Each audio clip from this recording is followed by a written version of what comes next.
Hello, everyone. My name is Berit Anderson. I'm the COO of Strategic News Service, which is the most accurate predictive newsletter on the future of technology and the global economy. And I'm here today with Mark Anderson, who is the CEO of SNS and the chair of Future in Review, which is a conference that we put on. It's been going for the last 18 years, focused on the future of tech and the global economy and using innovative technologies to change the world for the better. So it is a really incredible gathering. It'll be happening this year, February 28th through March 4th. Mark is also the CEO of Pattern Computer, in addition to his most important job as my dad. And we're going to be talking today about the future of how you look at the world and see and make predictions, and then how do you use those predictions and patterns to identify new innovations within your company. So this is a workshop. This is kind of based around a workshop that we will be doing at FIRE this year, Future in Review, the conference. And the idea is that if you, as a FIRE attendee, you can come to this conference and you can actually learn not just how we at SNS think about making predictions and identifying patterns in the world. There will be one specific workshop focused on that, but then how do you take those patterns and predictions and apply them to your company specifically?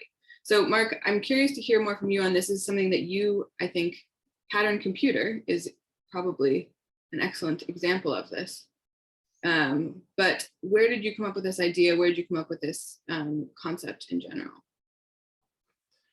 So I came quite late to the idea that pattern recognition and pattern discovery was really a tool for innovation in a way that I now understand it.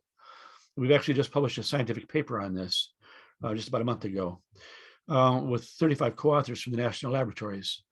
So it was always clear to me that pattern recognition is important.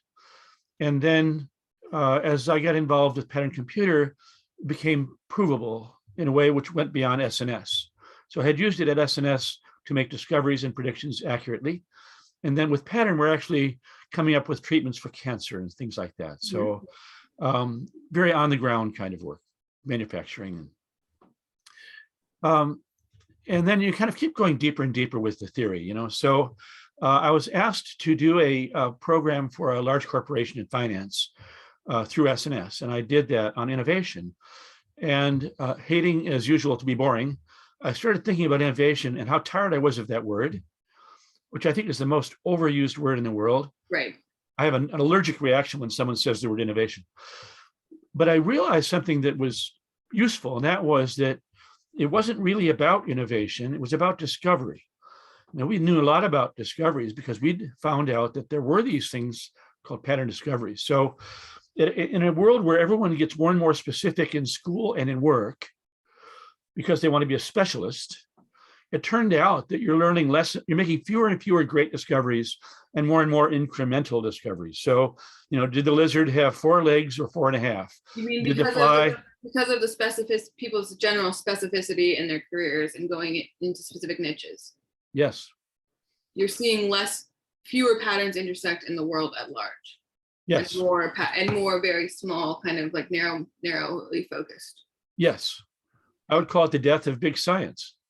So you get these papers with 100 authors that incrementally give you something that you didn't care about too much and nothing at risk. You don't get Galileo or Newton or Einstein. They don't even get published anymore, I don't think. So not so long ago, we had really big discoveries coming out every 3 weeks, in physics. Mm-hmm. We don't do that now. We made sure that doesn't happen. So anyway, yeah, this idea that, in fact, if you open up the funnel of the data you're taking in, more and more data, different types of data, the discoveries you will make will be much, much larger and broadly applicable. So I took that idea and brought it back to this job I did for this finance company, and it was fun. And so the very first sentence I shared with those people was, look, I said we're going to talk about innovations. We're not gonna. We're going to talk about discoveries. And they said, okay, that's fine. And that led that kind of was the right path. So when you start thinking about discoveries, then you can say, well, how do we make discoveries? Oh, well, discoveries are much easier to talk about than innovations. Mhm. Here's how you make discoveries. And as you know, Berit, we had been doing this on stage, including creating Pattern Computer at our CTO design challenge every year for like 10 years.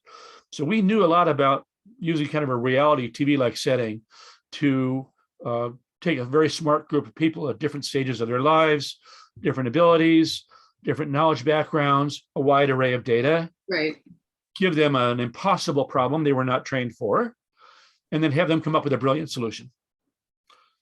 And what I suggested to this client was you should be doing the same thing with your own people, and then measure it and use what they find if it's useful. So, as compared to the old suggestion box or whatever Right. is going on. So this, I think, is really useful to any company. And we're going to have a workshop, as you mentioned, at FIRE about how to do this. And it'll be a lot of fun. It's less about theory than it is about practice. And I think people will be refreshed to hear that. Yeah. It's like, don't read this book, just do it. And bring these people from these various levels of management together into one team, and bring these people with various backgrounds in the process into one team. Mm-hmm. And no one gets hurt, no one fails. There are no points off if you do something crazy, but the chances are, as a group, that you'll do something useful, and there will be a true discovery for the whole group. It'd be terrific. It's interesting because I think a lot of times in business today,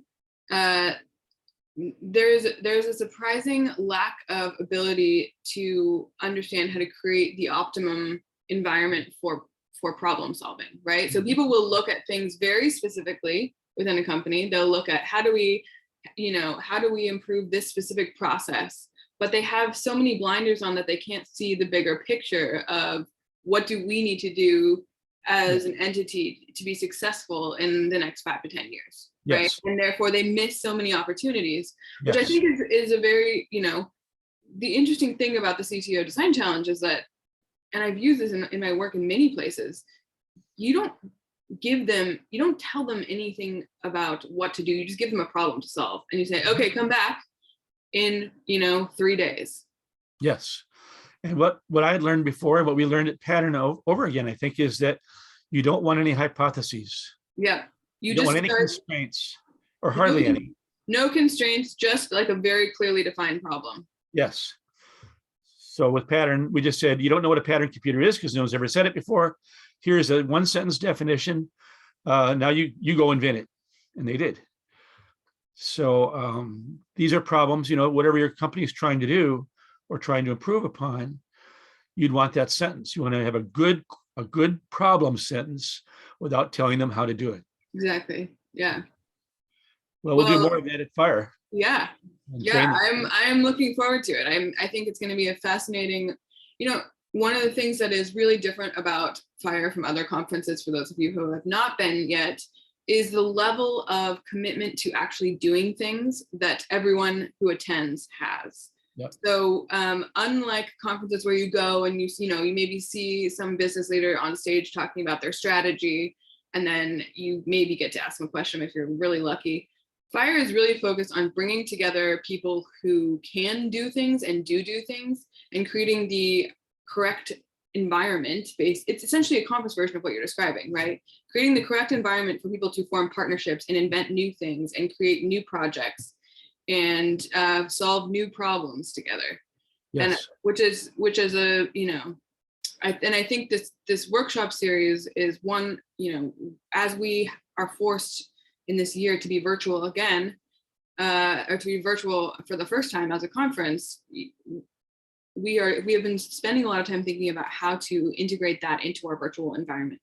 So how do we make FIRE as a virtual conference, as interesting and as engaging and as useful to you as an attendee as it is when you're in person? And I think its way, maybe even a little bit better. Right, because people are coming from all over the world that normally would not be able to make it. There's actually more content now than ever before. So yeah. Yeah. So I'm very excited, and I very much look forward to taking your workshop. I think there's definitely a thing or two I could learn from it. Well, there aren't too many conferences that launch unicorn companies, so we have little cred there. On stage. On stage. Yeah. Yeah. Yep. Well, thank you so much, Mark. If you are interested in attending FIRE, taking part in this conference, bring your team to this conference, you can sign up for Future in Review at the link below this video. You can also become an SNS member there, where you'll receive our global report every week, our viral economy, which is focused on the future of the impact of the virus on the global economy every other week, and access to our private social network, FIRE HQ, where you can connect with all of our members all over the world at any time. So we hope to see you in one of those two places. And until next time, thank you for your time, Mark. Thank you, Berit. See you at FIRE. See you at FIRE. Bye-bye.